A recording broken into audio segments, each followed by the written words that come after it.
First Samuel chapter 30. Hear the word of the Lord.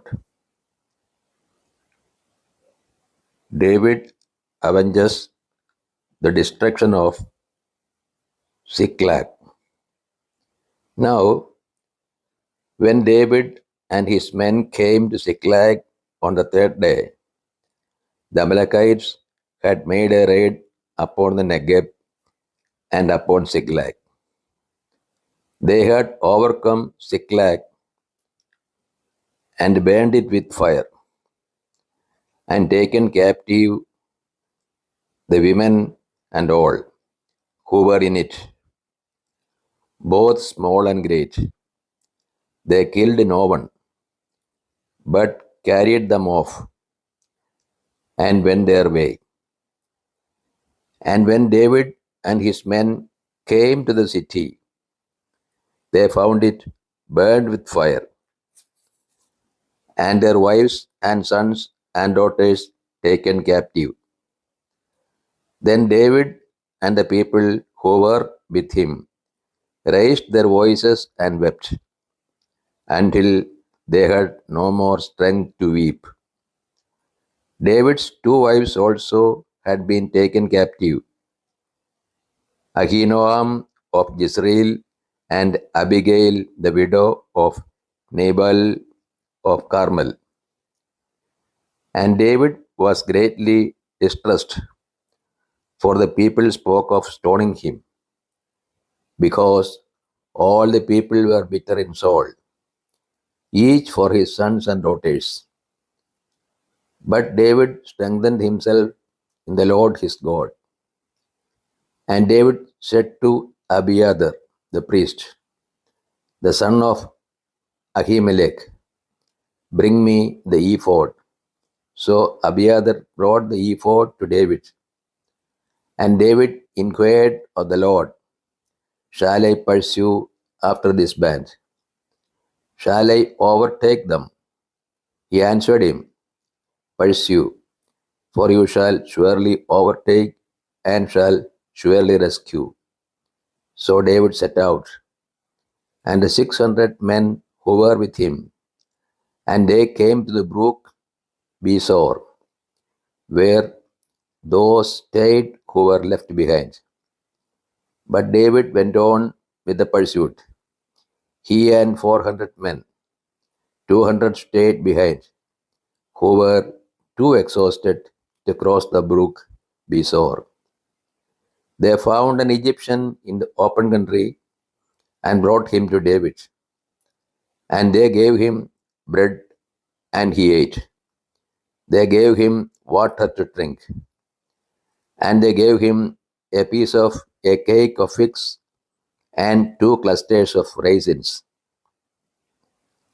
And when he had eaten, his spirit revived, for he had not eaten bread or drunk water for 3 days and 3 nights. And David said to him, to whom do you belong? And where are you from? He said, I am a young man of Egypt, servant to an Amalekite. And my master left me behind because I fell sick 3 days ago. We had made a raid upon the Negeb of the Cherethites, and upon that which belongs to Judah, and upon the Negeb of Caleb. And we burned Ziklag with fire. And David said to him, will you take me down to this band?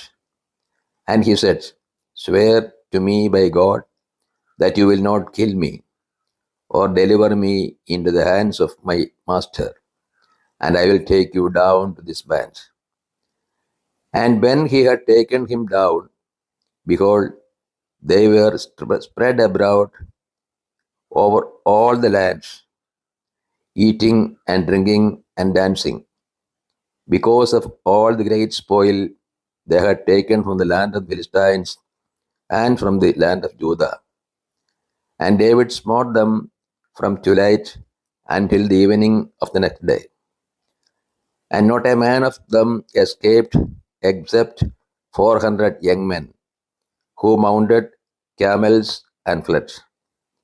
David recovered all that the Amalekites had taken, and David rescued his two wives. Nothing was missing, whether small or great, sons or daughters, spoil or anything that had been taken. David brought back all. David also captured all the flocks and herds, and the people drove those cattle before him and said, "This is David's spoil." Then David came to the 200 men who had been too exhausted to follow David and who had been left at the brook Besor. And they went out to meet David and to meet the people who were with him. And when David drew near to the people, he saluted them. Then all the wicked and base fellows among the men who had gone with David said, "Because they did not go with us, we will not go give them any of the spoil which ye have recovered, except that each man may lead away his wife and children and depart." But David said, "You shall not do so, my brothers. With what the Lord has given us, he has preserved us and given into our hand the band that came against us. Who would listen to you in this matter? For as his share is, who goes down into the battle, so shall his share be who stays by the baggage. They shall share alike." And from that day forward, he made it a statute and an ordinance for Israel to this day. When David came to Ziklag, he sent part of the spoil to his friends, the elders of Judah, saying, "Here is a present for you from the spoil of the enemies of the Lord." It was for those in Bethel, in Ramoth of the Negeb, in Jatir, in Arover, in Sifmoth, in Estimova, in Ragal, in the sites of the Jeremielites, in the cities of the Canaanites, in Hormah, in Borashan, in Athak, in Hebron, for all the places where David and his men had roamed. This is the word of the God to us. O Lord, open our hearts that you put in the practice that which you have revealed to us.